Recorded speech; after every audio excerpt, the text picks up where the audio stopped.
Benjamin for Beginners.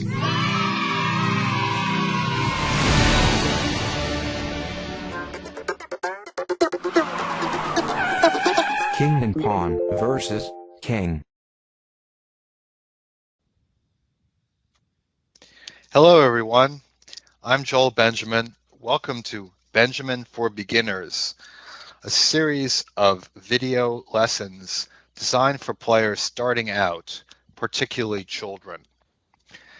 In the very first lesson I did for you, we went over the checkmate with the queen, which is the most basic checkmate and the most important endgame for anyone to learn. And it's very important because not just because you start with a queen, but because you have 8 pawns at the beginning of the game and all of them are candidates to someday become a queen. So when you get down to the end game, the pawns are very, very important. And whether one side is going to be able to make a queen can decide the game. So king and pawn endings are very, very important. That's endings where we just have the kings and the pawns. They're also called pawn endings sometimes because we can assume that the kings are always going to be on the board. And the most basic one is king and pawn against king. And here we have it today, king and pawn against king, because this ending will come up time and time again in your games, and being able to play it properly will make the difference between, well, losing when you should draw and drawing when you should win. So in this situation where the black king is sitting in front of the white pawn, black should be able to draw the game with proper play, but he has to know what he's doing. And first of all, the king has to, with black to move, the king has to move. Now, if white moves first, it really doesn't make much difference, but in this case, we'll have black go first, and the move we'll play for black is king back to e4. Now, I like this move going straight back because it sets the tone for the future. It shows right away that black knows what he's supposed to do. Black could play the king to a different square and it would still work, but going straight back is the best thing to do because at some point black is going to have to do this move. Now white brings his king out, and the black king now goes to d4, so the kings are kind of facing off against each other. You do not want to let your opponent get the better king position on you so that he's able to bring his pawn forward and get it through. Now here, the king's facing off, white is going to have to push the pawn, e3. Now, in this ending, when you can put your king right in front of the pawn, you should do so. Don't give ground until you have to. So white moves the king, and now we want to go straight back.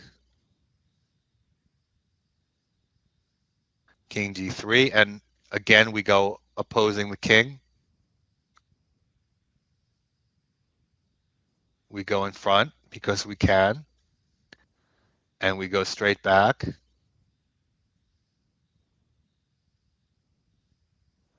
Now here the king has gone to the F file. The first 2 times the king went in the other direction. Okay, now so far black has moved his king between the E and the D files, but since white has gone the other way, you follow the king and you block him off again. Again, you put the king in front, and when we go back, we go straight back.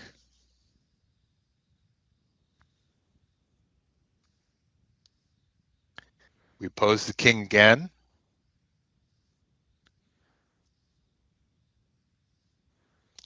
Now, so far, black has had choice in a lot of the king moves. He could go to more than one square without losing the game. But when we get down this far, he doesn't have that choice anymore. He must play the right move. And the right move is king e8, which we should know by now because we've gotten used to the king going straight backward. And when the king goes to the d file, our king goes to the d file as well. Now, what will often happen here is that your opponent will kind of tack about and look for another way to get in. And when he goes back, you take that position right in front of the pawn. And then when he moves his king again, you go straight back.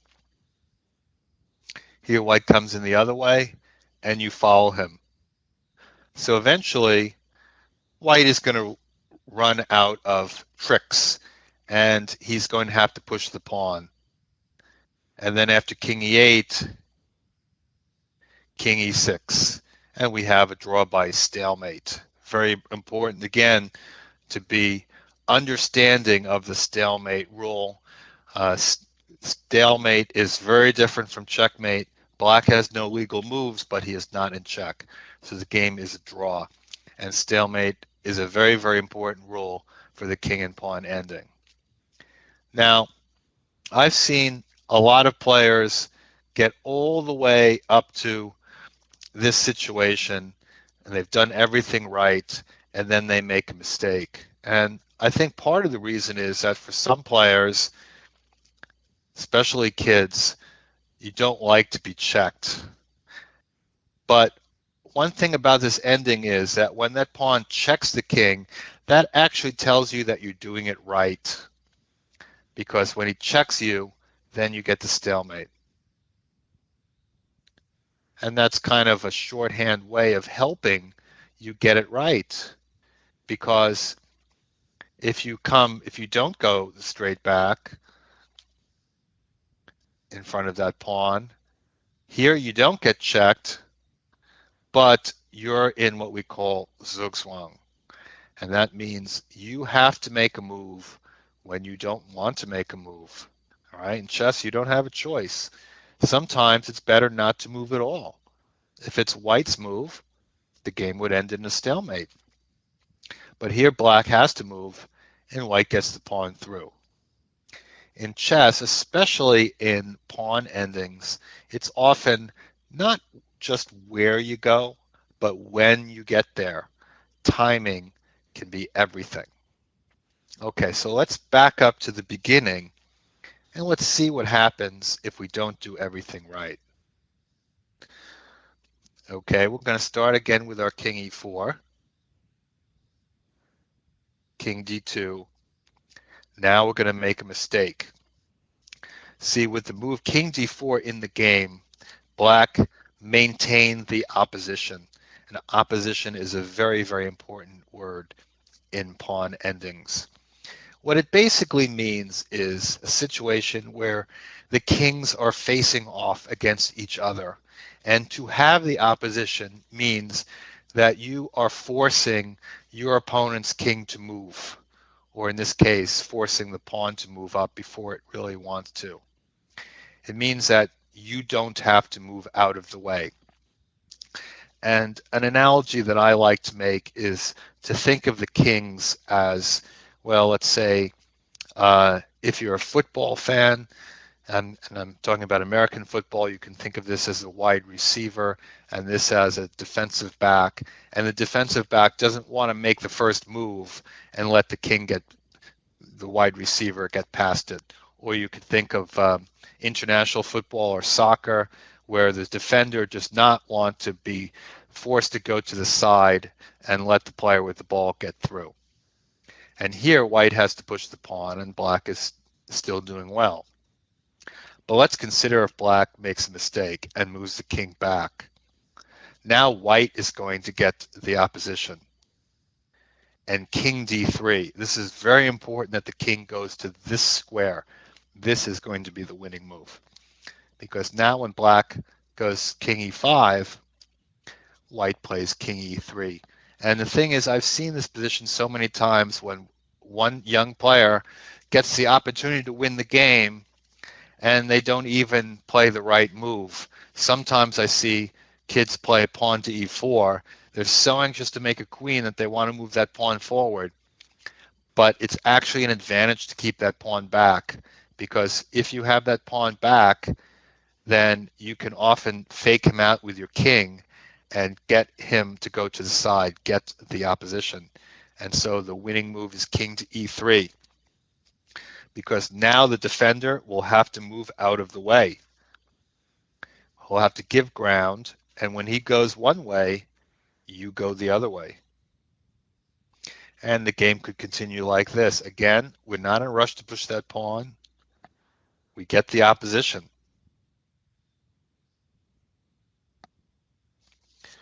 Black can struggle in various ways, but he is not going to be able to stop the pawn. Again, the king is forced one way. And now the pawn is ready to roll. See how we've benefited from keeping it back and not pushing it until the time is right? Right? Try to get that opposition. Don't just push the pawn and hope that your opponent will go to the wrong square. Try to earn that win if you can. King f7, e5. Now black is really kind of forced to go to e8. If black plays king to f8, king to d7, and that is just going to shepherd that pawn through. And that pawn is going to get all the way to e8. Now, remember from lesson 1, we learned that it is pretty easy once you study it to get a checkmate with a queen. And pretty much all kids, all the students that I've worked with, they've been able to handle the queen checkmate after a little bit of practice. So when you're playing black, you have to figure if that pawn gets through and becomes a queen, the game is over.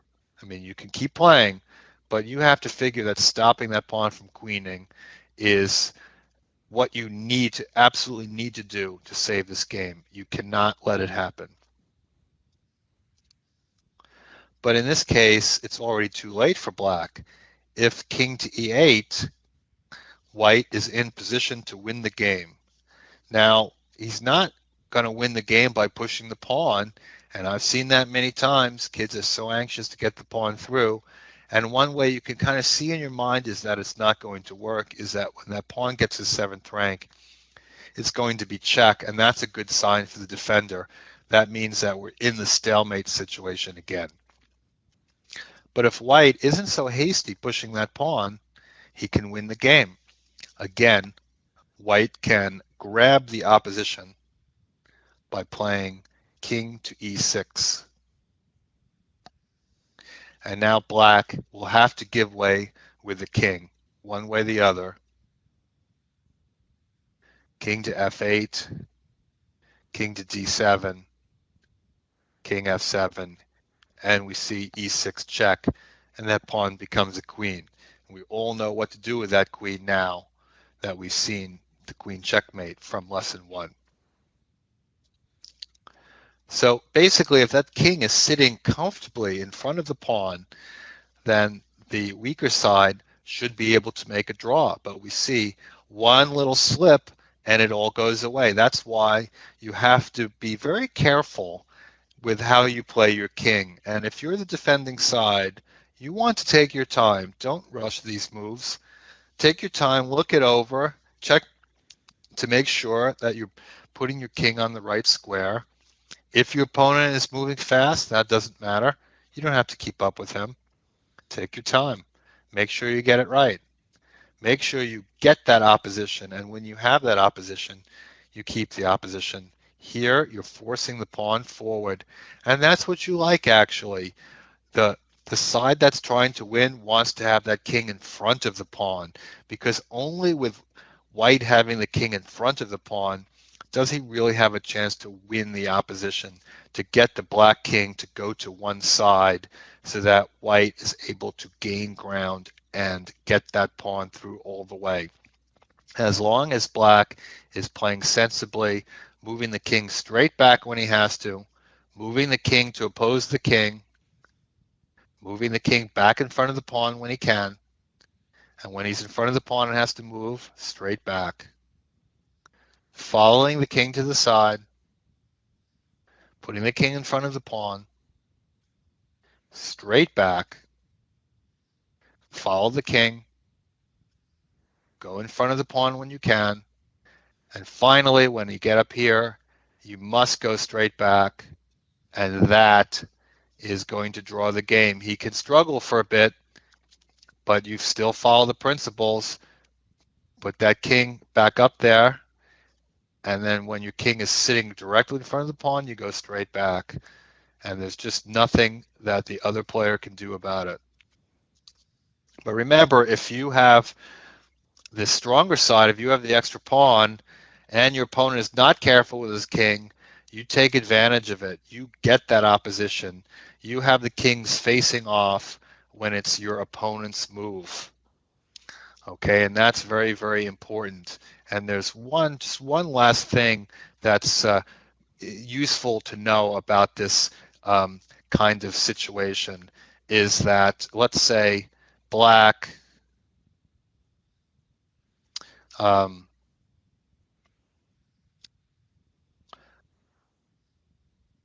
or let's say white doesn't do this quite right for now, but let's say we get a situation like this. One last thing that I want to show you about getting the opposition. In this case, the kings are facing off against each other, and it's white to move. But here, since the kings are further up, with the kings on e3 and e5, white to move, the position would still be a draw. But here, white has a reserve pawn move. And with the move, pawn to e3, white gets the opposition, and when black goes to the side, oops, the king goes to f5, and we've already seen how this position is a win. You get the opposition, and you keep doing it until that pawn gets through. So there is a basic plan to all this. If you study it and you learn it, you should be able to get it right every time, and that will save you games. That will keep you from losing games, get a half a point instead of losing, or take advantage of your opponent's mistakes and win the games instead of having them come down to a stalemate.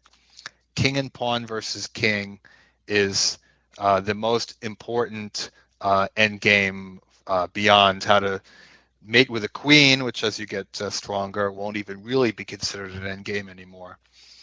But this is very, very important, and pawn endings in general, as we go along to series for more advanced players, there'll be more discussion of pawn endings. They're very, very important to know, and I think kind of fun to study. There's often a kind of magic to them. So I think this was educational. I hope that it was enjoyable as well. And I'm your host, Joel Benjamin. I hope that you will return for the next segment on Benjamin for Beginners.